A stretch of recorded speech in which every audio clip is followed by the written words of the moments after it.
Ant-Man and the Wasp, directed by Peyton Reed, starring, I'm sorry if I get this wrong, I can't read, Evangeline Lilly, let me read, I have it right here, just in case. Evangeline Lilly, let's just call it that. I'm sorry, not meaning to offend you, I can't read. And also starring our boy Paul Rudd, again, was a film that came out 2 weeks ago, yes, 2. I'm sorry, I'm very slow watching movies, okay, please. You can scream at me later, I take too long. I apologize. Was the one that came out 2 weeks ago. I saw it literally a day after the release with all my friends, celebrating my birthday, actually, so you can't tell me happy birthday, because, once again, I'm late.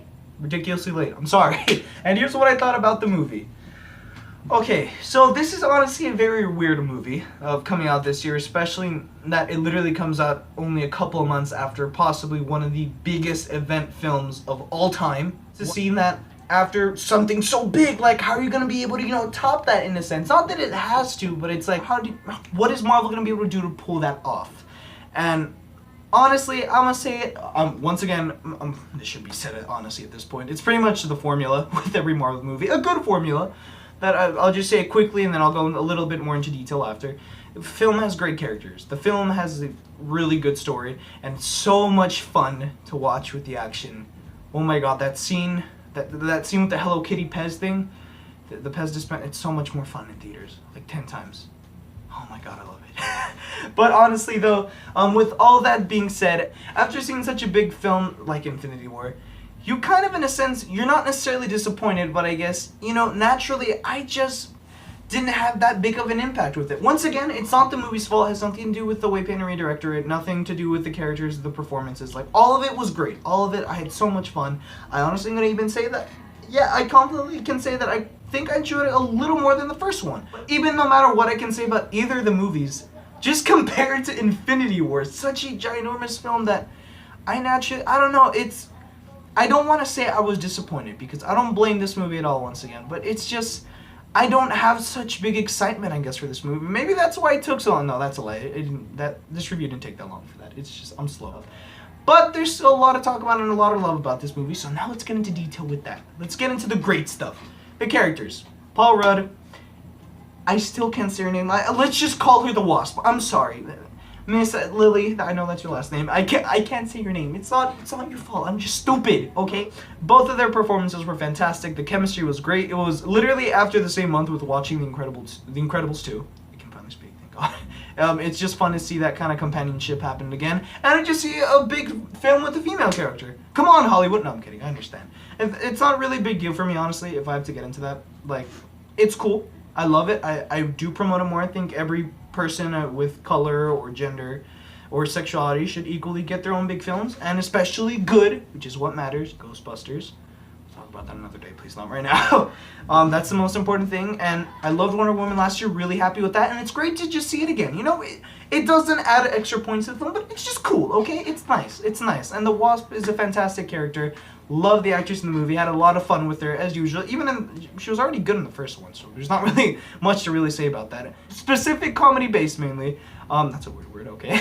Oh my god, how they upped the game, especially with the character I think we've all been waiting to hear about. Ant-Man, the Wasp. The reason I don't really talk about you guys too much in this review, I'm sorry, is for the one we've all been waiting for. Luis. Luis is fantastic. He's a god, okay? If there's anyone that I know for sure was gonna defeat Thanos and kick his ass, kick him in the balls, and rip his head off, it's Luis. Let's be real. But when are we getting the solo movie? Come on. I know fucking Scarlett Johansson got announced to finally get her Black Widow solo movie. Who cares? We want Luis, okay? I'm lying, I want to see that too. But I want to see Luis more. Come on, Marvel. Where is it? We know what's gonna happen. There was nothing more exciting to finally see those scenes again, where you just hear the bungalows going, and you just hear his fantastic stories and him just talking random shit for no reason, just to distract people. It's the greatest thing in the world. I love Luis, okay? Sorry, why did I get so serious? We go into the villain. Marvel, what changed this year? Who did you hire to start writing your villains now? Seriously, anyone notice this whole trend this year? All of a sudden, with every single Marvel villain just being out of this world fantastic.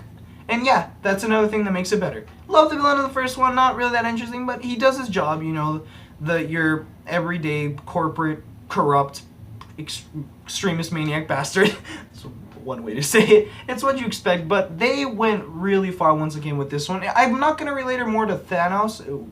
It's the ghost, by the way. I'm sorry, I should mention that. I'm stupid. I relate to her a lot more how Killmonger was written. She isn't a terrible person. Well, kind of. Like, she isn't crazy, I guess is the best way to put it. You know, she doesn't believe in doing crazy things. She doesn't like hurting anybody.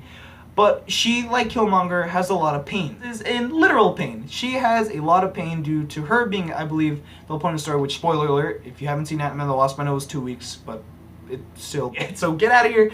Go watch fucking Get Out. Go watch that. That's good. So, while I talk about spoilers. Alright. So, you're here? Good, you ready? Okay, so now that we found out that she was experimented by, things didn't work out so well, and she goes through now this really weird pain where apparently, like, I think the explanation, it's really weird, honestly. I didn't even comprehend it when it was first explained. It's really weird where I guess she can, like, travel through, like, dimensions, or, like, she goes through, like, I don't know. It's weird to see, like, she's apparently, like, 2 different dimensions or something, and that brings her a lot of pain because her body's always, like, splitting and then coming back together.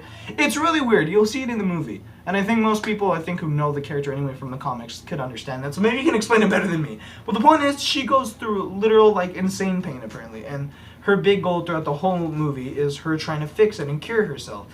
But the thing, just like with Killmonger, is that despite them having similar amount of pain and want to do good, they're sort of, I guess, what the extremist kind of people, where they're willing to do whatever it takes to be able to do that, whether it's even killing somebody, hurting someone that's done nothing wrong or is innocent, or just or like Killmonger just destroy a whole kingdom.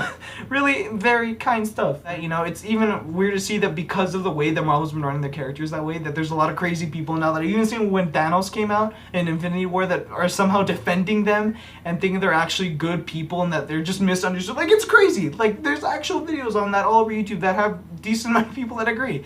It's kind of scary in a way, I guess, that, you know, there's people who agree with really scary stuff, but then again, I guess you can also give it props that, you know, the writers are so good that they're able to convince people that maybe they're actually good and we're all the bad guys.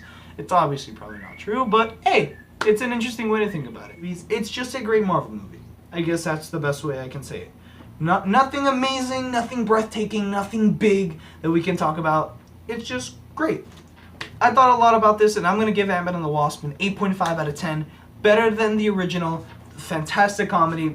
Great characters as always, and a fantastic villain. I'm really impressed with that. Marvel, whoever who's writing these villains, keep them. Please, they're doing a great job, and I love seeing what they're doing with it. Well, that's all I gotta say about Ant-Man and the Wasp, people. That was a lot of fun talking about it. I'm sorry I'm so late about it once again, and there's a lot of videos, honestly, that I even mentioned that I gotta get done. Like that thing that I did last year when I talked about what games I'm looking forward to. I'm sorry. I usually am supposed to do that when E3 was coming out. I want to do it. Sorry, I'm very slow at stuff, clearly. 2 weeks after the movie came out. But still expect new videos coming out soon. There's a lot of fun to review. I know there's a crap ton of movies that already come out that I haven't even seen yet, like Jurassic World 2, I'm still curious to watch. I don't know when that Bumblebee movie's coming out, the whole new Transformer thing. My friend Nick has been going crazy about that and wanting to see it. So, hey, I don't think it comes out this summer, but if it does, that'd be fun to talk about. The Fantastic Beasts movie, I think, is coming out. Once again, this is all just popping into my head, so I might be wrong completely. There's a crap ton of movies that literally just got announced, or the trailers are about to be revealed today or tomorrow. So, hey, you never know. So I'm pretty excited to see. I'll probably talk about a lot of that, honestly, in that video that I'm talking about, where I'm not just going to be talking about, by the way, games anymore. I'm also going to be talking about movies that I'm looking forward to that I will be reviewing or playing throughout the year. So there's just a little heads up of what to expect on the channel. Guys, this is a lot of fun. Thank you all for watching. Love you all to death. And as always, have a great day, night, whenever you're watching this. It's actually, what time is it? Oh, it's nighttime. Better than recording at 2 in the morning, I guess. See you guys.